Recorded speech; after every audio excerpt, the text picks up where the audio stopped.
S narcistickou matkou nevyrůstáte tak, jako vyrůstají jiné děti. Vyrůstáte uvnitř proměnlivého emočního podnebí, kde se předpověď mění podle její nálady, jejich potřeb, jejího obrazu před okolím a podle příběhu, který si zrovna ten den sama o sobě vypráví. A jako dcera se velmi brzy naučíte, že vaše bezpečí nestojí na tom, že jste milována taková, jaká jste. Vaše bezpečí stojí na tom, že jste užitečná, obdivuhodná, přizpůsobivá, tichá nebo neviditelná. Nejtěžší na tom je, že zvenčí to může vypadat úplně normálně. Možná je na veřejnosti okouzlující, možná ji lidé obdivují. Možná je to ten typ ženy, o kterém ostatní říkají, že je silná, inspirující a oddaná. A vy, její dcera, tomu příběhu možná dlouho sama věříte, protože děti nezačínají tím, že zpochybňují svou matku. Děti začínají tím, že zpochybňují sami sebe. V takových domovech je láska jen zřídka stálým prožitkem. Je podmíněná. Přichází s neviditelnými provázky, které si uvědomíte až ve chvíli, kdy se pohnete špatným směrem. Možná vás chválí, když díky vám vypadá dobře. Možná vás zbožňuje, když s ní souhlasíte. Možná vás odměňuje, když hrajete roli, díky níž se cítí důležitá. Ale ve chvíli, kdy se od ní začnete oddělovat, ve chvíli, kdy máte vlastní pocity, vlastní hranice a vlastní potřeby, můžete cítit, jak se atmosféra ochladí. Změní se jí tvář, zostří se jí hlas. Její náklonnost se promění ve zbraň, kterou vám může kdykoliv odebrat. A protože jste dítě, uděláte to, co děti dělají. Přizpůsobíte se, studujete ji, učíte se, co jí spouští, učíte se pravidla, která nikdy nejsou vyslovena nahlas. Jedním z nejviditelnějších vzorců u dcer narcistických matek je hypervigilance, tedy neustálá ostražitost. Možná jste jako dítě toto slovo neznala, ale žila jste ho. Dokázala jste podle jejich kroků poznat, jaký bude večer. Dokázala jste podle jejího povzdechu vycítit, zda je bezpečné o něco požádat. Napětí v místnosti jste vnímala téměř jako šestým smyslem, protože váš nervový systém se naučil, že pozornost znamená přežití. Často tak vzniká dcera, která působí zrale, zodpovědně, dokonce emočně inteligentně, jenže pod touto zralostí je tělo, které je neustále ve střehu. I v dospělosti možná stále sledujete tváře lidí a hledáte známky zklamání. Možná předvídáte konflikt ještě dříve, než vůbec nastane. Možná příliš vysvětlujete, příliš se omlouváte a příliš se připravujete. Ne proto, že byste byla dramatická, ale proto, že vás dětství naučilo, že klid může skončit náhle. Dalším častým vzorcem je pochybování o sobě, které jakoby nemělo jasný původ. Je to proto, že narcistická matka často přepisuje realitu. Může popírat věci, které řekla, překrucovat vaše slova nebo se tvářit zmateně, když vyjádříte nějakou potřebu. Můžete říct, zranilo mě, když jsi na mě křičela. A ona může odpovědět, já jsem nekřičela, jsi příliš citlivá, vždycky ze mě děláš tu špatnou. Nebo může zvolit ještě jemnější a nebezpečnější způsob. Může se lehce zasmát a říct, ty si zase něco namlouváš. Může vám říkat, že si špatně pamatujete, že vaše vnímání je chybné a že vaše pocity jsou přehnané. Časem se naučíte nedůvěřovat vlastnímu vnitřnímu prožitku. A potom v dospělosti můžete vstoupit i do zdravých situací a přesto se dál zpochybňovat. Řekla jsem něco špatně? Nepřeháním? Možná je to moje vina. To není povahová zvláštnost. Je to ozvěna toho, že jste byla naučena opouštět vlastní realitu, abyste si zachovala vztah. Mnoho dcer si také osvojí zavděčování se lidem, které navenek vypadá jako laskavost, ale uvnitř působí jako strach. Naučíte se číst, co druzí chtějí a dávat jim to dříve, než o to požádají. Stanete se kamarádkou, která nikdy nic nepotřebuje, partnerkou, která se přizpůsobí. Lidé o vás možná říkají, že je s vámi snadné vycházet, že jste nenáročná a velmi podporující. Ale uvnitř se můžete cítit neviditelná, plná odporu nebo podivně prázdná. Protože to, co jste se naučila, nebyla zdravá štědrost. Naučila jste se, že láska se získává tím, že vymažete sama sebe. Narcistická matka mohla používat vinu jako svůj každodenní jazyk. O tom všem, co jsem pro tebe udělala, si tak nevděčná. Nikdy nemyslíš na moje pocity. Možná trestala vaši samostatnost tím, že se tvářila zraněně. Možná vaše běžné potřeby proměňovala v důkaz, že jste sobecká. A dítě, které vyrůstá s pocitem viny za svou vlastní existenci, se stává dospělým člověkem, který má problém zapírat ve světě své místo. Existuje také zvláštní druh studu, který si dcery nesou. Nejen stud za chyby, ale stud za to, že vůbec mají potřeby. Narcistická matka často nedokáže snést emoční realitu dítěte, pokud soutěží s tou její. Můžete plakat a ona řekne přestaň, děláš mi ostudu. Nebo může ochladnout a emočně zmizet, takže vás nechá samotnou s pocity, které vás nikdo nenaučil zpracovat. Některé matky jdou opačným směrem a přitáhnou si vás příliš blízko. Používají vás jako svého emočního partnera. Svěřují vám dospělé problémy. Spoléhají na vás, že je utěšíte. Dávají vám pocit, že jste zodpovědná za jejich osamělost. Taková dcera často vyrůstá s pocitem, že je podivně starší, než odpovídá jejímu věku. Nese v sobě povinnost, která je pro dítě příliš těžká. A později ji mohou přitahovat vztahy, ve kterých se stává pečovatelkou, protože tato role jí připadá známá, i když ji vyčerpává. Možná poznáváte i další vzorec – proměnlivé role. V jednom období jste zlaté dítě, chválené, vystavované na odiv a používané jako důkaz její výjimečnosti. V jiném období jste obětní beránek, viněný za její stres, označovaný za problémový a vnímaný jako zdroj rodinných potíží. Některé matky to dělají dokonce během jediného dne. Ráno se můžete probudit do vřelosti a večer slyšet, že jste všechno zničila. Tato nepředvídatelnost vytváří traumatické pouto, kdy se honíte za dobrými okamžiky, protože přinášejí úlevu, a snášíte ty špatné, protože doufáte, že se ty dobré vrátí. V dospělosti se to může projevit tak, že zůstáváte příliš dlouho v matoucích vztazích, přijímáte střídání tepla a chladu, cítíte závislost na schválení a zaměňujete intenzitu za lásku. Narcistická matka taky často potřebuje kontrolu a nevždy zjevným způsobem. Kontrola může vypadat jako kritika převlečená za starost. Může komentovat vaše tělo, oblečení, hlas, přátele i rozhodnutí. Může říkat, já ti jen chci pomoct. Jenže zpráva pod tím zní, nedá se ti věřit, že můžeš být sama sebou. Může s vámi soupeřit, zvlášť když dospíváte. Může podkopávat vaši sebedůvěru těsně před důležitým okamžikem a potom se tvářit nevinně. Může přerušit vaši radost nenápadnou poznámkou. Může vaše úspěchy obracet na vlastní oběť. Všechno jsem obětovala, abys tohle mohla dokázat. Nebo váš úspěch zlehčovat, to by zvládl každý, měla jsi jen štěstí. A když ji konfrontujete, může to obrátit proti vám. Ty na mě útočíš, jsi tak neúctivá. Tak se dítě učí, že pravda má následky. Dalším chováním, které zanechává hluboké stopy, je emoční stažení jako trest. Tichá domácnost není jen obyčejné mlčení, je to zpráva. Neznamenáš nic, dokud se nevrátíš do role, kterou od tebe potřebuji. Dcera se naučí honit za nápravou, prosit o vřelost, opravovat věci, které nerozbila. Naučí se bát odpojení jako nebezpečí. A potom v dospělosti mohou i malé známky odstupu u druhého člověka uvrhnout do paniky. Možná píšete příliš mnoho zpráv, příliš dáváte, snažíte se zasloužit si blízkost tím, že dokazujete svou hodnotu. Nebo se můžete zhoupnout na opačnou stranu a odpojit se první, protože raději odejdete, než abyste byla opuštěna. Může se objevit také triangulace, kdy matka vytváří spojenectví a rivalitu. Může vás srovnávat se sourozenci, sestřenicemi nebo jinými dívkami. Proč nemůžeš být jako ona? Tvoje sestra nikdy neodmlouvá, nebo může sdílet vaše soukromé informace s ostatními, aby ovládla příběh. Může být k vám milá do tváře a potom nenápadně poškozovat vaši pověst za vašimi zády. Takže kdybyste se někdy ozvala, lidé vás už předem vnímají jako dramatickou. Právě proto se mnoho dcer cítí izolovaných a nevyslyšených. Cítí, že je něco špatně, ale obtížně to vysvětlují, protože zneužívání bylo psychologické, vztahové a často zabalené do zdánlivě věrohodné popiratelnosti. Co to tedy v dceři formuje? Často identitu, která působí nestabilně. Možná víte, jak podávat výkon, ale nevíte, jak prostě být. Možná jste navenek úspěšná, ale uvnitř nejistá. Pokud jste chtěla něco, co neschvalovala, byla jste potrestána, zahanbena nebo zesměšněna. Naučila jste se tedy chtít to, co chtěla ona, cítit to, co dovolila a stát se někým, koho dokázala snést. To není nedostatek osobnosti. To je přizpůsobení nutné k přežití v emočním zajetí.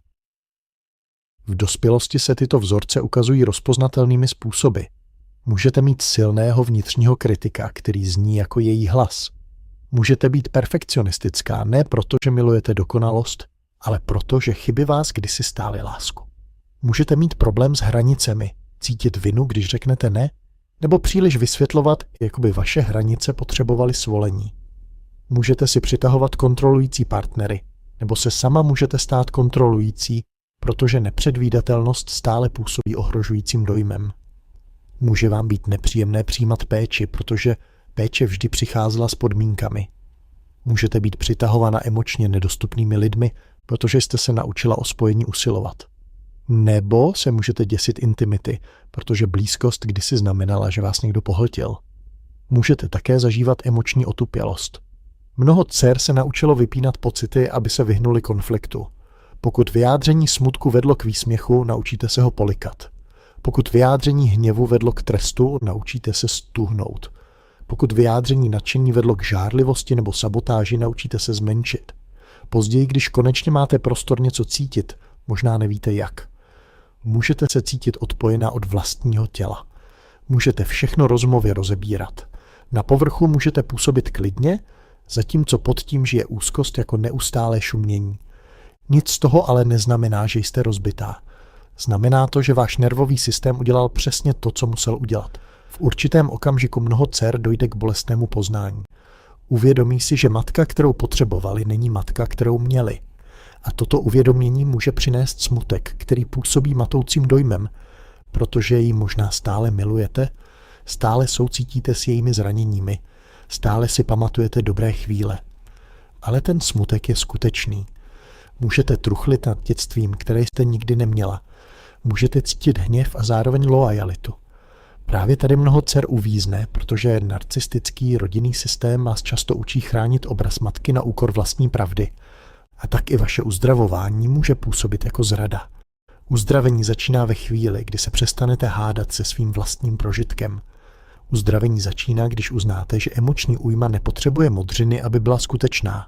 Když si dáte svolení pojmenovat vzorce, aniž byste je zlehčovala. Pojmenování není nenávist. Pojmenování je jasnost. A jasnost ruší kouzlo. Od té chvíle se práce stává praktickou a hluboce osobní. Učíte se hranicím ne jako trestům, ale jako ochraně. Učíte se, že můžete někoho milovat a přesto mu omezit přístup k sobě. Učíte se, že odstup není krutost, pokud vás blízkost stála duševní zdraví. Učíte se všímat si viny a ptát se, je tato vina znamením, že jsem udělala něco špatně? Nebo je to starý výcvik, který říká, že moje potřeby jsou nebezpečné? Procvičujete krátké, klidné odpovědi místo přehnaného vysvětlování. Přestáváte dobrovolně sdílet svůj soukromý život s někým, kdo informace používá jako zbraň. Přestáváte hledat schválení u člověka, který ve vás vybudoval hlad po něm. Také znovu budujete vztah se svými emocemi. Možná si začnete všímat svého těla, protože uzdravení není pouze duševní, je také fyziologické. Dcera vychovaná v chronickém napětí často žije se stresovou reakcí, která se nikdy úplně nevypne. Proto procvičujete klid, procvičujete bezpečí, procvičujete zpomalení, aniž byste se za něj trestala. Učíte se, co vám váš hněv skutečně říká. Neříká, že jste špatná, říká, že na něčem záleží, že byla překročena hranice, že mladší část vás samé prosí o ochranu. Práce s vnitřním dítětem nebo opětovné rodičovství není dětinské. Je to proces, kdy si začnete dávat to, co vám chybělo. Může to být tak jednoduché, jako mluvit k sobě vřele místo pohrdavě. Může to být dovolit si odpočívat, aniž byste si to musela zasloužit. Může to být dovolit si něco chtít, něco si vybrat a říct, tohle se mi líbí, tohle se mi nelíbí, aniž byste to musela ospravedlňovat. Může to být učení se přijímat podporu a hned ji nesplácet. Pro mnoho dcer je přijímání nebezpečné, protože kdysi vytvářelo dluh. Uzdravení vás učí, že zdravá láska není obchod. Může také pomoci pochopit běžné pasti, které se vás snaží vtáhnout zpět.